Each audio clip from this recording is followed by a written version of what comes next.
Hi everyone, welcome back to another video.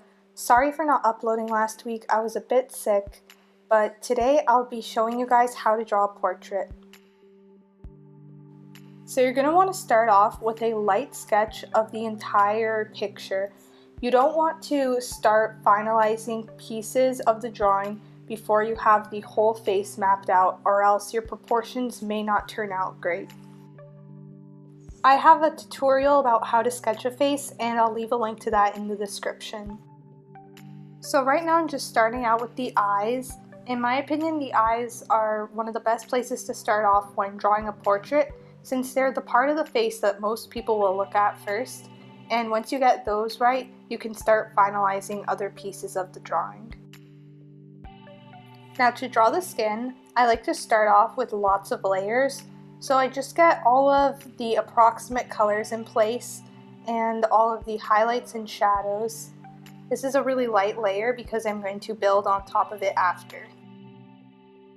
I decided next to start off with the lips, since they're a pretty prominent feature in the face, and the color will help me figure out the approximate colors of the skin around the lips.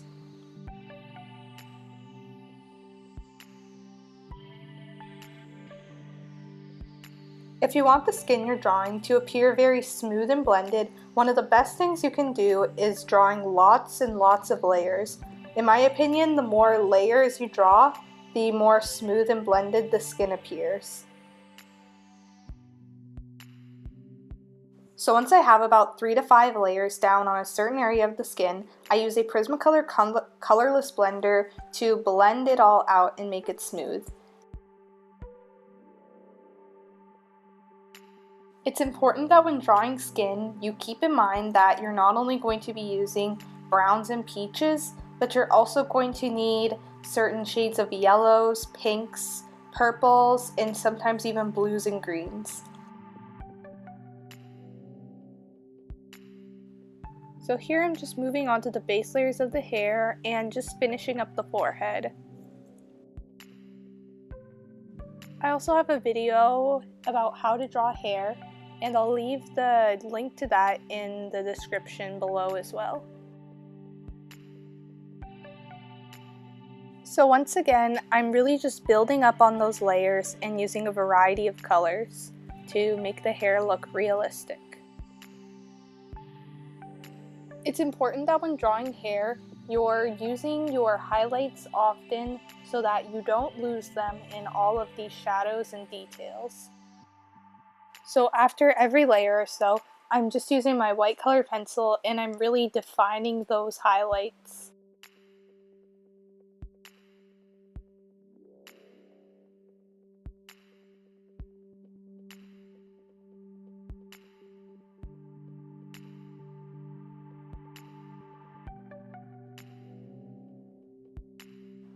So now that I moved on to the neck, I'm trying to use the same colors that I used for the face, and I'm also using a similar technique of just layering and then blending with my colorless blender. It's okay if you don't put as much detail or layers in the neck as the face, because most people aren't going to focus on the neck. So it's important to add texture to the skin. You can either do this with a colored pencil, or since I blended out with a colorless blender, I'm adding it on top with a gel pen and a Posca paint pen. So what I'm doing is a bunch of small little dots, and then I'm just blending it out with my finger. They may at first appear a bit too bright, but I'm going to use colored pencil and I'm just going to soften them down a bit.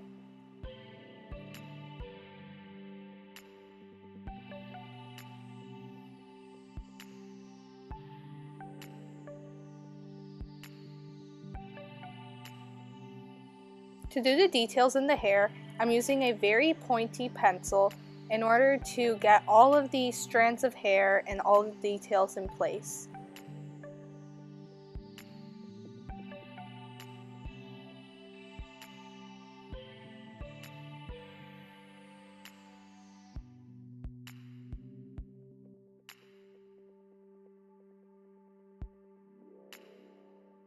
If the hair you are drawing is very detailed with lots of curls, it can be a bit overwhelming, So what I recommend doing is just choosing about 2 to 3 colored pencils.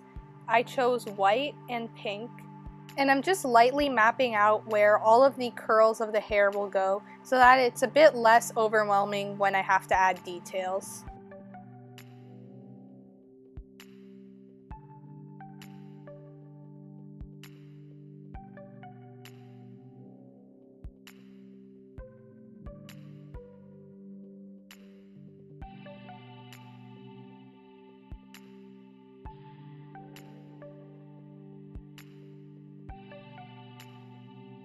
So here I'm using a white and a light pink Posca paint pen to bring out all of the details in the hair, such as all of the flyaway strands, and to just bring out any super white highlights.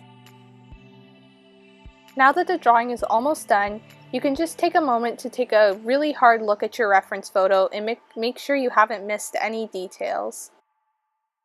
So this is the final piece. I'm really proud of how it turned out, and I hope this video was helpful to anyone out there. And thank you so much for watching. See you next week.